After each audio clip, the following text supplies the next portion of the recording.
السلام عليكم ورحمة الله تعالى وبركاته. سوف لن أطيل عليكم إخواني أخواتي، فترددت كثيرا قبل أن أطرح هذا الفيديو. يعني صراحة لا أريد الظهور على الشاشات والإنترنت، ولكن كان لابد من هذه الكلمة. فلست بمحلل سياسي ولا اقتصادي ولا استراتيجي، وإنما إنسان عادي متابع للشأن المغرب الجزائري أو الصراع المغربي الجزائري. صراحة لما كنت أتصفح في اليوتيوب أرى آلاف التعليقات السب والشتم في البحر. المغاربة يسبون الجزائر والجزائر يسبون المغاربة. وهناك بعض الكلمات يندلها الجبين. سبحان الله، هذا الاحتقان ما لا أدري لماذا. فالسب والشتم والقذف، حتى القذف من الطرفين بالطبع بسبب هذا الاحتقان. طرحت هذا السؤال: لماذا تكره الجزائر المغرب؟ سؤال محير. ربما يقول قائل: لماذا تكره المغرب الجزائر؟ صراحة المغاربة يكرهون الجزائريين، ليس الشعب الجزائري، القادة الجزائريين، لأنهم يريدون تقسيم المغرب ولا يعترفون بمغربية الصحراء. هذا هو السبب الوحيد. كل جزائري يقول الصحراء يريد تقسيم الدولة المغربية فهو عدو لي. هذا مفروض. فكنت أتناقش، وبين قوسين هذا الحديث لا يوجه إلى الشعب الجزائري، لأني لي أصدقاء في عنابة وفي مغنية تلمسان. فقمت قبل أن تغلق الحدود بين المغرب والجزائر برحلة من وجدة، من المغرب مرورا بالجزائر، تونس العاصمة، ثم كانت العودة. صراحة التقينا بناس في الجزائر من أطيب خلق الله، من أطيب خلق الله. تصور أنها تعارض بسيط بين سائق حافلة استضافنا في منزله. شيء غريب أن نستضيفك إنسان لا يعرفك، هذا المسائل فراغ منه. إذن فالخطاب ليس موجه إلى الإخوة الجزائريين بقدر ما هو موجه إلى القادة أو الساسة الجزائري. فعندما كنت أناقش أحد الجزائريين قال لي: ربما المغرب لا تكره المغرب، لكن تساند قيام دولة كرتونية في جنوب المغرب ما يسمى يدعم الآن بوليزاريو، لأن أحد مبادئ الجزائر هي مساندة الشعوب في تقرير مصير. والله أكبر كذبة له وجه، كذبة 5 نجوم بالتعريف العصري. إذا كان صحيح ما يدعون، فلماذا كنتم ضد استقلال كوسوفو من الصرب وهي أقلية ومسلم، بل لم تعترف بها حتى الآن؟ لماذا وقفتم مع الدب الروسي ضد الشيشان وهي دولة مسلمة وتريد الاستقلال؟ لماذا ساندتم القذافي ضد شعبه؟ لماذا ساندتم مبارك ضد شعبه؟ لماذا ارتميتم في حضن الأسد بشار الأسد ضد شعبه؟ لماذا اعترفتم بتيمور الشرقية ولم تعترفوا بكوسوفو؟ إذن هذا الكلام مردود عليه، فهو كذب في كذب. اش خلاو المصريين يلعبوا غيرها؟ إذن ما هو السبب؟ ربما السبب الوحيد هو أن الجزائر تبحث عن منفذ للمحيط الأطلسي. هو التفسير الواحد. أما البوليزار فهي قنطرة لا أقل ولا أكثر. وهناك سبب آخر بعيد عن الأطماع التوسعية الجزائرية: التركيبة العقلية للساسة الجزائريين، كلهم جاءوا من مدرسة واحدة، كلهم جاءوا من مدرسة واحدة، هي مدرسة الاتحاد السوفيتي أو المدرسة الاشتراكية. فجميع قادتها يتسمون بشيء واحد، بالعقلية المتحجرة. فهذه العقلية ترفض كل شيء. لاحظوا أن الجزائر رفضت مشاركة في القوى العربية، رفضت القوى المشاركة الإسلامية، رفضت قيام المغرب الكبير، ترفض كل شيء. ولذلك بوتفليقة لأنهم كلهم جاءوا من مدرسة واحدة، في بلا شادلي بومدين هالمجر. الرئيس الوحيد الذي كان فكره متفتح شيئا ما تم اغتياله، بوضياف رحمه الله. إذن هذه العقلية قلنا ماذا تنتج؟ والعقلية الاشتراكية أو الدولة الاشتراكية أول شيء تنتج شعبا كسولا لأنه يعتمد على الدولة في كل شيء، والدولة تهيمن على كل شيء. والطامة الكبرى أن هؤلاء الساسة معدل سنهم بين 60 و 65 سنة، معدل السن شيوخ. تصور إنسان كلما ازداد في العمر ازداد تحجرا، وزيد على ذلك القيم الاشتراكية سترى المصائب. وهؤلاء القادة يفكرون إلا في أنفسهم. فمنذ السنين استقلال الجزائر كانوا يشترون السلم الاجتماعي للجبال البترولية.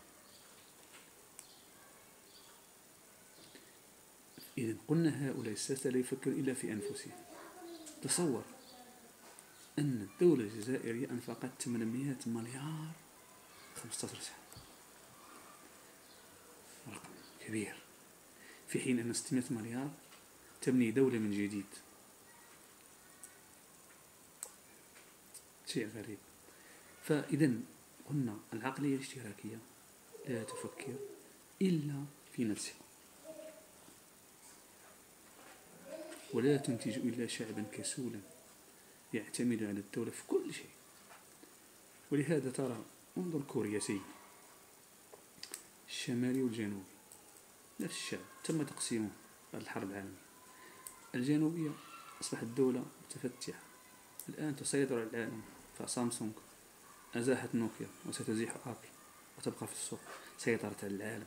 وانظر إلى كوريا الشمالية، دولة متسلطة اشتراكية شيوعية وجهت اقتصادها نحو التسلح، قنابل نووية باليستية صواريخ، فهي الآن تموت جوعا.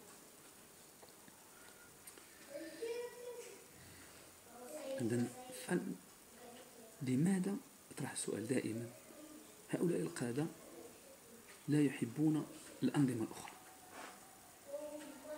مثلا الجزائر أو القادة الجزائريين لا يحبون بتاتا الأنظمة التي بجوار مثل المغرب أو تونس الآن أو ليبيا.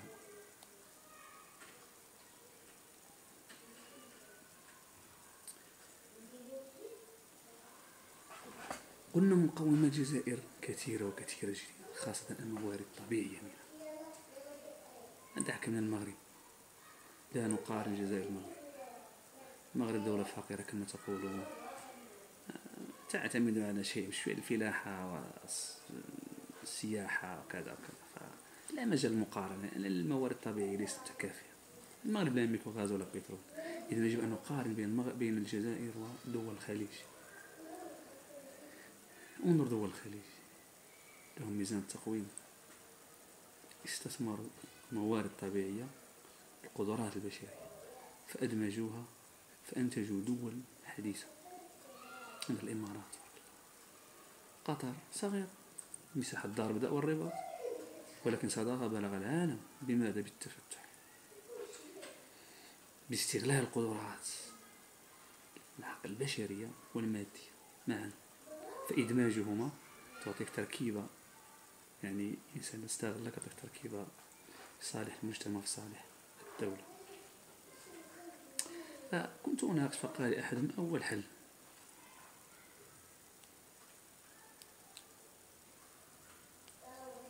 قلت له الحل 3 أشياء.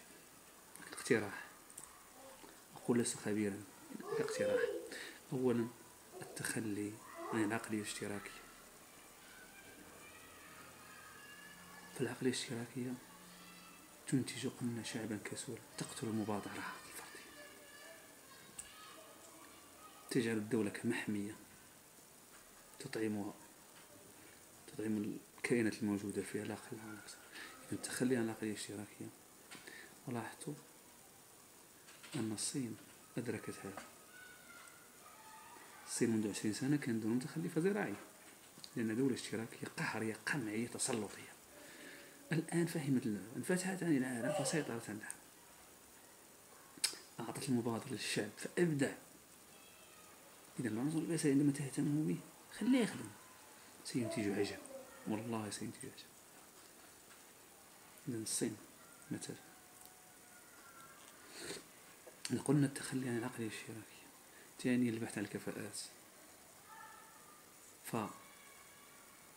فحديث الرسول يقول إذا أسندت المناصب لغير آلهة فانتظر الساعة. هذا معبر الحديث، لأن يجب أن نبحث عن الكفاءات بغض النظر عن القبلية، النخبة، كفاءات. فلاحظنا أن المغرب بدأ يطبق هذه السياسة وانتجت فعلا. يعني ناس متمكنين في الميدان كينجوا، وخير ذلك على كم الأخ رباح مثلا في وزارة الاستثمار، الأشغال العمومية، الأخ حميد في وزارة العدل، الأخ في وزارة الصحة لا أذكر اسمه الدكتور، فكان الفضل أنه يلم بالميدان فقام بأبحاث وذهب إلى أمريكا فخفض الدواء الهيباتيت سي من 8 مليون 60 مليون. هذا يعني صراحة نشهد له بالكفاءة. إلى الكفاءات ثم الانفتاح على العالم. أحب العالم يحبك. حتى المغرب قلنا لا موجد مقارنة جزائية، ولكن الإقبال عليه كبير. أحد المؤتمرات أي شيء المغرب يتقدم بطلب لا يرفض له. والخير ديالي أن المؤتمر غيدار في سبتمبر إن شاء الله أو نوفمبر حول المناخ. أول دولة عربية أظن أفريقيا تستطيع يتيق في المجتمع الدولي، وسيتم هذا المؤتمر في المغرب مراكش إن شاء الله. إذا قلنا الانفتاح على العالم. أحب الناس لا ترفضوا. فالقادة رفضوا كل شيء. مفرط رفضت جزيرتك، مشروع هائل كانت يدر الجزائر الملايير ويصدر طاقة نظيفة إلى أوروبا. تعرفون أن الألمان وما أدراك ما الألمان رفضت الجي في القطار السريع قبل أن يعرض المغرب بحجة أن له بطارات وهو لا يمتلك التكنولوجيا أصلا. رفضوا الملايير دولارات استثمارات في ماكدونالد ونار شركات أمريكية. وشوف النتيجة الآن أين وصلت. هذاك يا إخواني من النيف مرضيناش كذا، لا يقدم ولا يؤخر، والله لا يقدم ولا يؤخر. لماذا تسعون إلى خلق هذه الدول الكرتونية بقيادة البوليزار؟ لماذا؟ والله المنطقة لا تحتمل دويلة أخرى. شوفوا الإرهاب اش داير في عباد الله. جميع حدود الجزائر ملتهبة إلا الحدود الغربية مع المغرب فهي مؤمنة. لماذا؟ لأن يسار أمنها أمن مغربي قوي. حتى المغاربة الأحرار لا يحبون رائحة إرهاب بينهم، سيتم قطع رأسه. الحمد لله نعيش في أمن وأمان بفضل هذه القوة الأمنية في المغاربة. من هذا المنبر كنحييهم، وحي الأمن المغربي وهم يسهرون على راحتنا وراحة المغرب ككل. إذن أتمنى يوما أن أجد اتحاد الجزائر المغرب تونس، جميع المقومات، العنصر البشري، اقتصادي، كل شيء، اقتصاد متكامل. والله أوروبا ستطلب عندنا الفيزا، صدقني هذا ليس بحلم وإنما واقع. وما أزمة إسبانيا في 2011 إلا دليل. 150 ألف إسباني طلبوا الإقامة من المغرب في طنجة، وإذا أردتم الدين أعطيكم الدليل، يصطفون أمام السفارات بالفيديو والتعليق. ما يجمعنا أكثر مما يفرقون. وأتمنى أن يقوم تشبيب هذا القائد الجزائري، تشبيب يا أخي. شباب، أنا شباب، كرهنا الشيوخ، كرهنا الشباب، أفكار. الآن الأمم تعترف بالتكتلات والقوة الاقتصادية والعسكرية، يعملك 1000 حساب. السلام عليكم ورحمة الله وبركاته.